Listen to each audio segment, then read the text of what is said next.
Hello and welcome back to a new JNSQ episode, and we are heading off towards the moon in our first attempt to do a moon flyby in the rocket we built last time. So this is the rocket we built at the end of the previous episode. If you haven't seen it, go have a look. And why am I in post commentary, or the other question, why is the footage so totally terrible? It's not your internet connection, so don't you worry. The issue is, well, I think my recording software just hates when I play JNSQ. Honestly, that's the reason, because the first part of the recording that I have not stopped and restarted, so it's just been one segment, you'll see when the actual cut will be, just didn't record properly, and after 4 minutes of real footage, it just decided to continue recording the way it's supposed to be. Well, the only conclusion I have here, quite honestly, is the recording software hates me or hates JNSQ. Anyways, with that more or less out of the way, small summary, our launch vehicle performed perfectly and we are now on a suborbital trajectory, and from here on out, live commentary, let's go. I think we do have some solar panels. Let's point, I have no clue, where are the solar panels? Okay, yes, we do have solar panels, so we can just comfortably time warp to our purposes, which will take a while. Okay, in that case, we time warp here. I'm using the other time warp thingy and set as target. I have no clue whether this will be enough fuel. We have 3,000 meters per second of fuel. And this is actually enough! Unbelievable. This has to be a fake. I can't believe this. That we're actually going to reach the moon. No way. This seems like this is going to be a more efficient approach, as it seems. Yeah, let's go and shoot ourselves off into interplanetary space. Now this will probably be a bad idea because we will lose connection. I guess we'll already lose connection by the time we get to the moon. Ah, brilliant. Okay, I guess we at least... No. Why am I doing so stupid things as if this is the first time I'm playing KSP? Give me this one. No, give me that one here. No, this is too much. We want to get close and comfy with the moon. Actually, moon, it's not moon. It's still the moon. Let's give me some of this. This is not going to change a lot. I guess we'll have a correction, mid-course correction to go further later on, but this doesn't change the fact that we have to go and burn a bit prograde if I ever find the prograde marker, and apologize for this darkness. Do we actually already have? Let's first put you into a stable orbit. That's the most important part. There we go. Brilliant, thank you. Cannot warp this far. Yes, I'm aware of this, and I hate my mouse because it's never doing what I want it to do. Could you please give me... whatever, I'm just gonna do regular time warp. Regular time warp, also called manual time warp. And we cannot time warp even faster than this in the first place. Brilliant, it's still super dark. Do we now going to definitely check this one. Resolution, ambient light boost. No, we don't. Okay, brilliant.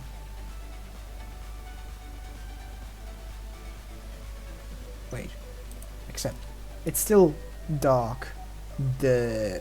Whatever, I overshot almost, not quite, but almost. Anyways, with that being said and everything ready to go, I should maybe right click. No, not on you. Where's my thermometer? I know there is one somewhere.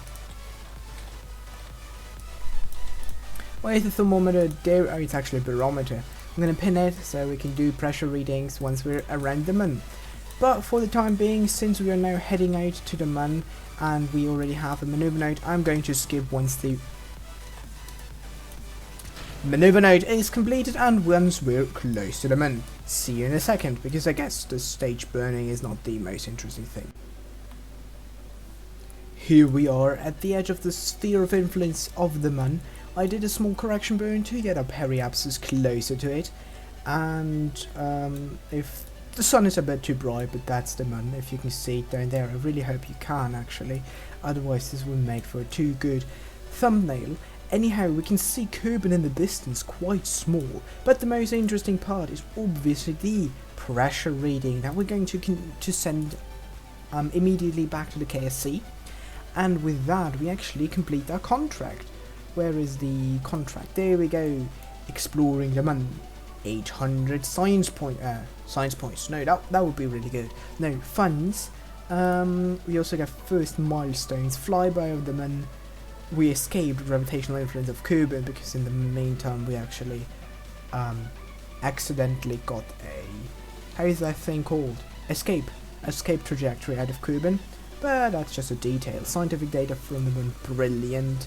Explore the moon, that's the contract, and even more contract thingies. Everything can be trashed, and let's time warp down here to the, well, periapsis for that. I'm gonna try getting into an orbit around the moon. We do have a ridiculous amount of fuel left. Well, let's say not ridiculous. Well, it is quite a large amount of fuel, that's for sure. I'm just surprised how well this actually worked. Anyhow, next to the moon, same thing, and we only have a surface velocity of 1000 meters per second. I wouldn't call it only. Still quite fast, but I'm honestly a bit surprised by the ridiculousness of fuel we need to get into low Kerbin orbit and how quote unquote easy it is getting to the moon after that. So I'm actually gonna go to the space center right now and see whether we can get a contract. But first we're gonna point the solar panels towards the sun, otherwise craft's gonna die. I'm gonna jump to the space center, check whether there are any interesting exploration contracts, because that would mean quite a lot of interesting things. If you think about it, we still have a lot of fuel. We could still make a landing on the moon, so we might as well just no, a polar orbit, that sounds also pretty decent. No, not going to do tourist mission, I hate those. We could get, oh, and jet engines. If we don't get, how is this thing called, intakes, these guys won't work in the first place. Escape trajectory, separator. Oh, there's a separator contract. That might be interesting. Just doing that one quickly. I'm gonna take it. Just easy, taking it, doing it next time. Anyhow, explore Kerbin. Rendezvous 2 vessels in orbit. This kind of feels like the Let's Go and Do Apollo version. Not version, but literally this is Let's Go and Do Apollo. I actually planned on doing not this. I hope to get some science data, survey, thingy, of the moon. Anyways, we're definitely gonna take it. Oh, that's when we accepted this one. How long is it going until we run out of time? Does it even have a expiration date? I don't think so. Anyways, it does not have an expiration date, which is good, I guess. We have 133 science points. Let's check what we have here. We need 90 either for Skipper, Bobcat, big engines. Aviation, we don't care. It would be interesting to actually get a science plane flying a bit around in Kerbin, gathering some science data. But we're playing a space game, so space is our goal. exploring space. That's the thing I would get experiment, or I'll test out right in just a second. From all the other things, propulsion is interesting, that's for sure, especially the spark engine. Spark engine and engine B fuel tanks, maybe an adapter at some point in the future. It doesn't look like we're really going to get an adapter out of that. Heavy rocketry, well, apart from the kick, well, just bigger parts, we don't really need that. Miniaturization is certainly interesting, getting small docking ports, enabling us to make a more useful thing out of docking. So I guess miniaturization and propulsion. I'm going to start with propulsion, giving us more immediate usefulness, utility, and the miniaturization at a future point. But I'm going to go and continue our Luna 1 mission. Since we are already 14 minutes into the episode and doing an entire rendezvous, whatever thingy type of contracty is not really, well, worth. Can we get something if we land like immediately? Yes, we will have connection to the KSC, so let's go and do this. So there's no point in actually doing that one right now. This would take too much time from our episode, so we're not going to do that. We're going to just stop mid-air, or mid-space I assume is the more appropriated term, and just let gravity do most of the work. Fall down to the surface, switching to surface velocity, radar altimeter and not sea level altimeter, and then we can just drop down. We can't time it faster than 5 times, 6 kilometers above the surface. I'm fine with that. We can just still do 4 at 3 kilometers. Do slight burn, slaying a stone every now and then. Now we're 1 kilometer above the surface, and now we're actually accidentally flying back up. Whoopsie daisy, I apologize for my impatience, I guess. We still have 400 meters per second of fuel left. This will be a nice, easy, soft landing, as long as we don't lose connection at ease, as long as we don't lose electricity. We have both of that ready to go. Nice burn here, doing a bit of, okay, side velocity. Horizontal velocity is not good, we just want vertical one.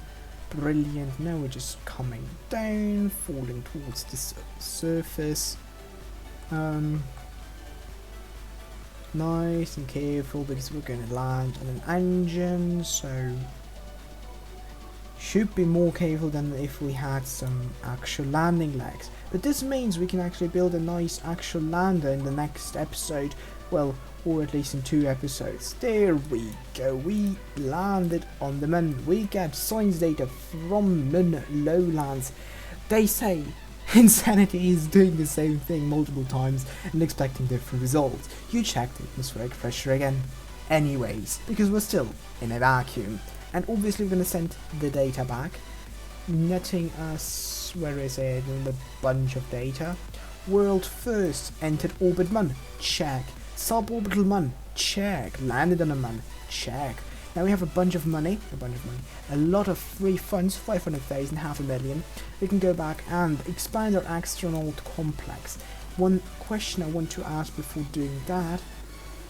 No, we're not close to a new biome. This is probably the closest biome. Probably need more than just 100 meters to go there, so I'm not going to bother trying to jump there.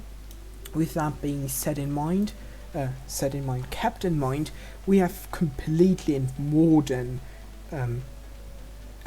overcompensated for our initial, well, not perfect flight record in last episode, where we just managed to, well, we didn't manage to get into orbit, but at least got the science data. So this time, this episode is a complete success, more than just a complete success, it's over successful. And with the money gained, we're going to upgrade, first of all, our astronaut complex, enabling us to take Kubels on EVA, so even if we don't have the docking ports, we'll be able to perform crew transfer just via exiting one craft and entering the other craft, if I opt going for Apollo style on our first manned moon mission. The other small thing that, well, because we are honestly speaking swimming in money at this time, point in time, at least for the time being. Ooh, this is actually a hard question. A VAB upgrade. We definitely need a VAB upgrade, that's for sure, if we are aiming for a manned mission, that's for sure. No way can, well, there are ways going for 30 parts, but I don't think this is possible in JNSQ. So I'm actually going to go for the VAB upgrade. Brilliant, now we're back to 280,000 funds. We can afford the R&D, which will probably be our next rather large investment into our space complex / space center. And on this note, with this perfect episode, I hope you've enjoyed it, and I hope to see you guys in the next one. Thanks very much for watching, and Spaceship signing out.